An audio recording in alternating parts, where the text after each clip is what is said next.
news. Ayan po silang mag-aama pag manonood ng cinema. Ayan na. Ayan na. Ayan na. Ayan na. Ayan na naman. Ayan, makukulit. Ayan na naman.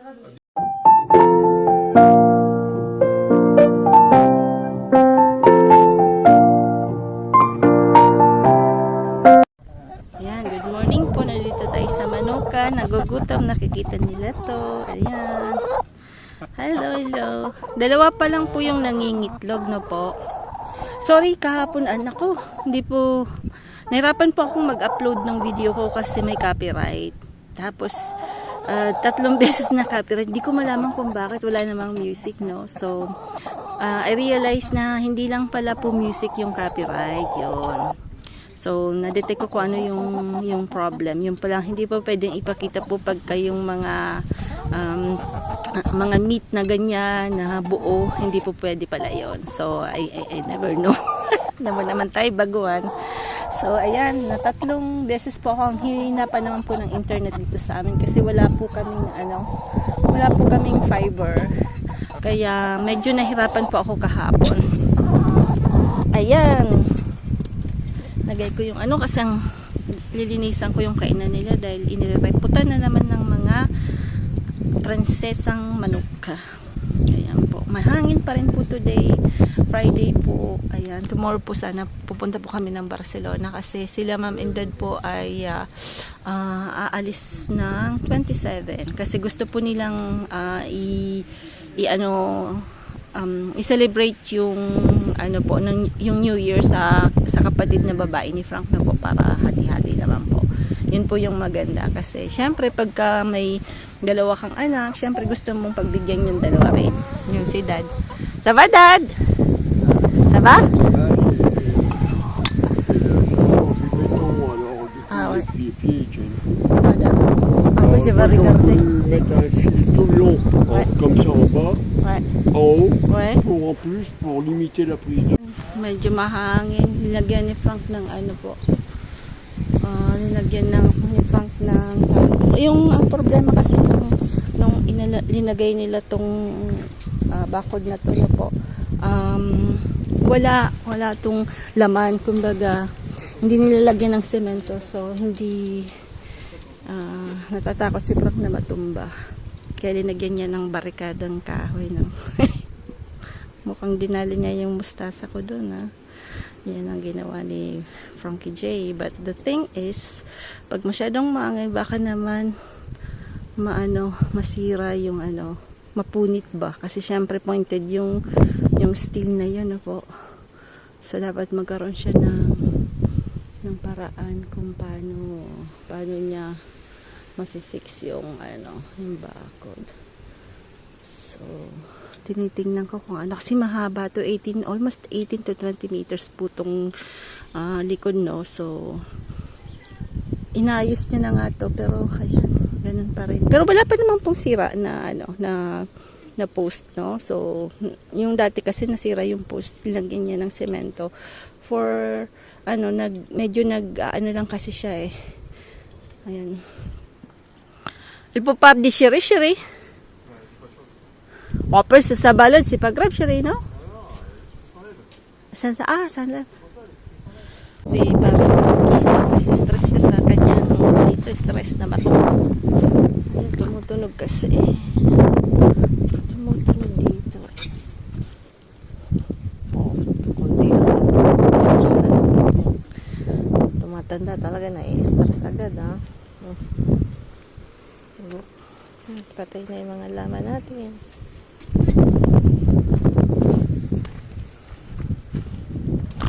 Ay. Ganyan talaga ang buhay. Pag may bahay ka, may mga talagang ganyan. May mga konting problema. Kaya wag lang masyadong stress na ganyan.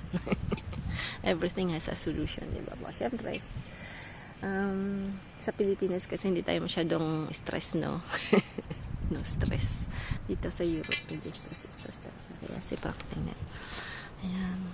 Ito, military stress to, Sabi ko sa kanya, huwag siyang masyadong ma-stress, pero stress din, Tapos may problema pa po kami sa yung identification ng AdSense no po. Ay, ewan ko kung magagawa namin ng paraan po. Papagawa ko ng ID bago kasi palipat-lipot kami ng bahay. Every 4 years po kami lumilipat ng bahay. Then this house, it's our own house. So, ang nangyari, wala po kaming mga ID na nagpo-prove na dito kami nakatira kasi kalilipat lang po namin. And yung mga identity po namin, driving license, it's yung driving license is lifetime yata. Tapos yung national ID, it's like 10 or to 20 years mo bago palitan. So, what we do is that parang nawala, missing, so we will going to apply a new one para lang magkaroon po ako ng address nandito. So ang problema naman, it's either we put my name as unmarried, no, or with my husband's with Frank's surname, kasi dito may parang married to ganon. So medyo mahirap pa. May kakilala po o meron pong Pilipinang vlogger din po. I need help. Some advice. Ayan. Ayan si Frank. Talagang na-stress. Pupunta pa naman kami sa munisipyo. Ayan. Okay. Jarib Shari. Wait.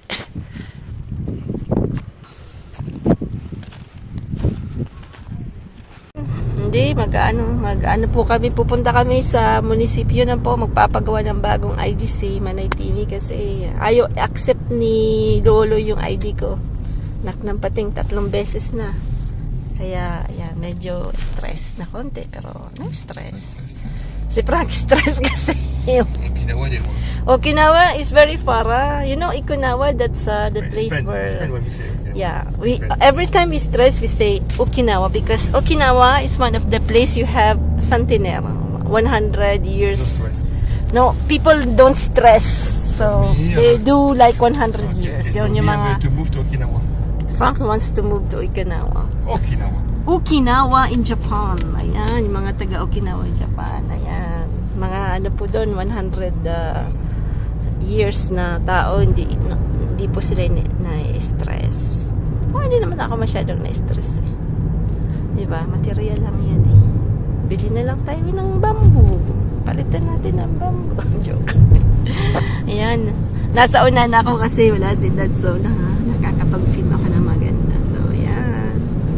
So, siguro, pagpunta namin ng Barcelona, dito ako sa, medyo sa side mirror kasi hindi ko na naman po ma-film. Ayan po, papunta na po kami ng munisipyo. Ayan, lalagay niyo po yung car nyo, tapos yung mga malalaki pong materyales. Leroy Merlin. Ayan. Mahal, no? Ayan. Tapos kukunin nyo na lang po yung kailangan nyo. Ayan. Malalakihan po pag may construction po kayo. Ayan, yan po yung mga bilihan ng mga mabibigat po. Pwede nyo pong dalhin pwede nyo pong make yung car nyo i-drive through. Ayan. So, si Frank po kasi nagpapanik sa kanyang doon po sa likod. Dahil sobrang hangin, gusto niya pong medyo patatagin na konti. So, bibili po siya ng semento. Yan po. Dito po yung Leroy Merlin. Ayan. Ang maganda po sa Leroy Merlin kasi pagka madami po yung binili nyo, pwede nyo ibalik within one year. Imagine 1 year. Huwag naman yung babalik nyo tapos nagamit nyo na or may sira na konti. Hindi. Dapat pa rin siya, maganda pa rin. No? So, ibig sabihin na nakabili po kayo ng materyales na nasobrahan, pwede nyo pong ibalik. So, yun. May card po sila. Yun, may card na, may hinihingi po silang parang card na fidelity, no? Ayan. So, kami po dito kami laging bumibili. Kasi pagka hindi mo alam, tapos madami yung bibilin mo, so ibabalik mo na lang, tapos kanila kaagad po. Babayaran niya na ulit yung kung ano yung ibinalik niya po. So, yun. Maganda po yung nila, yung patakaran nila, hindi po yung pahirapan. Pag binalik nyo po, agad-agad nilang ibinabalik yung money. So, maganda po yung ganon. Kasi syempre, minsan hindi mo alam kung sobra or kulang, di ba po? So, minsan papasobrahan mo na lang para hindi ka babalik ulit, no? Lalo na kung medyo malayo po yung bahay. So, yun ang kinaganda dito. Kaya, lahat ng mga materialis po na ginamit namin sa bahay, halos dito po namin binili. Pati yung nung paggawa po kami ng kusina, tsaka ng ano po, ng bathroom, no? Dito rin po binili yung mga materials noon. Kasi yung mga professional din po, meron din silang price. Ano po yung price nila, mas mababa. Pagka yung meron pong sariling enterprises, no? Kahit maliliit na enterprises, meron po silang parang card na merong professional po sila. So, they have discount. Kaya yun, kaya maganda. So, suki kami dito ni Frankie. Ayan. Pero marami din po yung na ganitong bilihan dito, no? Kaya lang din namin alam kung kasing ganda yung ano nila, yung service nila na po. Mga binibili niya mga prices ng ano ng mga ano po ng mga semento, no? Yan. Siyempre medyo malakas to eh. Ngayon tumatanda na rin, ha? 58 na siya 2024. Diyos ko, ako 47.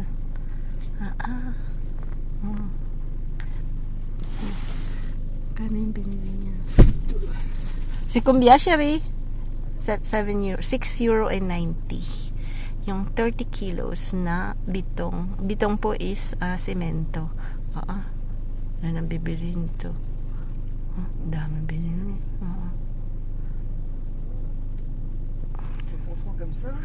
Okay. Po, pagka may sariling bahay, tingnan niyo po si ka-farmer, yung estimated ng bahay niya, nag-excess po, kasi masyadong malaki yung bahay ni ka-farmer. Ay, pero marami naman money si ka-farmer, kaya okay lang. Ay, kami, pobresito lang kami, so kailangan naming, si Frank lang gumagawa, wala kaming, tagagawa.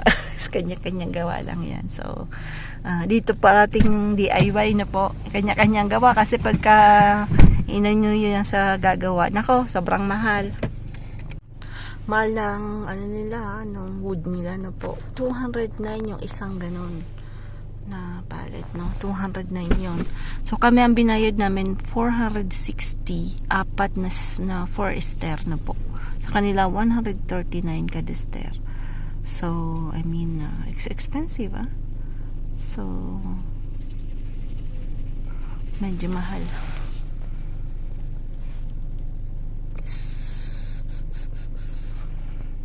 Nabili ng si Prak. Bumili po ng ang tawag nito sa Tagalog. Ay, nakalimutan ko na naman. Yan, bumili siya. 99 cents. Less 1 euro po yung yan. Pero maganda pa kagawa, ano tawag yan? Hollow blocks. Yan. Hollow blocks. Itong kinakamti ko yung 139 yung 139 yung ganun. Titingnan ko nga kung parehas lang. Price lang po kami kasi may lakad po yung papeles ko para kay Lolo, no? Sa YouTube. Nahirapan po ako sa identification. Yan ang kakain ko namin ay tahong. Maitim po yung tahong dito, no? Sa lang po yan, sa white wine, tapos leeks, tapos thyme, tapos konting curry, at saka onions, tsaka ano pa ba? Yan lang. Tsaka pepper. Ayan.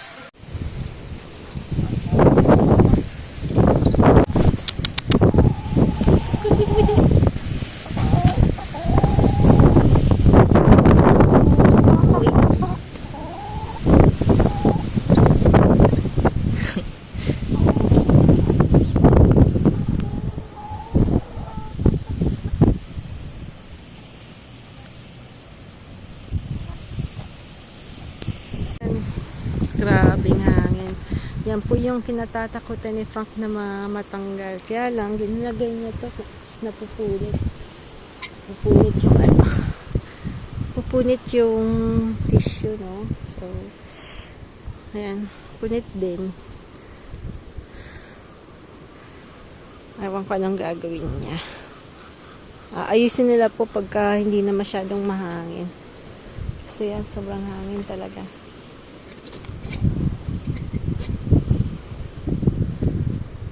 Ilang 3 days na pong mahangin.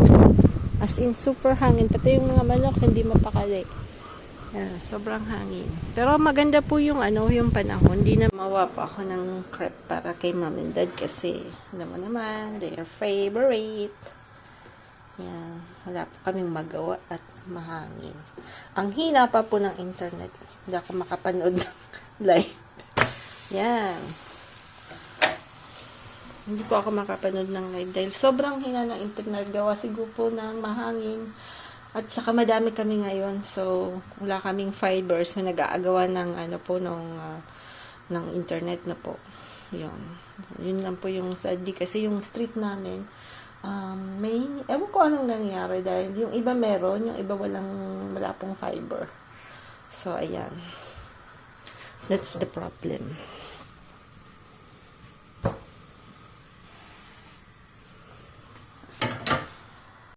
Crepe is the crepe.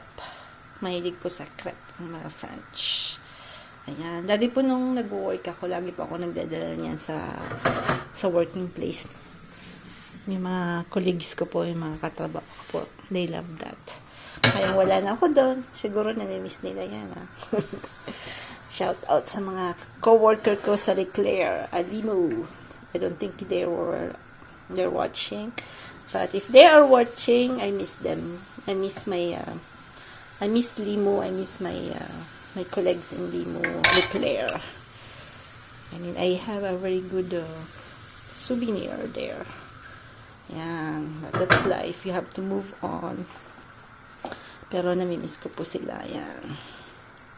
So we stayed there like 4 years and after because Frank take his retirement, that's why we have to move and we buy the house like 120 something kilometers from there. So gusto kasi ni Frank more nearer in the sea.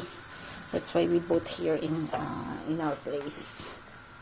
We're like 30 minutes ride from the Singapore, so that's the convenient. During summer, you can wake up like 6 o'clock, and then it's 30 minutes, and you are in the sea to see the sunrise. Kasi Shokoy po kasi si Frankie. Ano yung Shokoy? Shokoy, kailangan ng dagat. But me, I'm not Shokoy.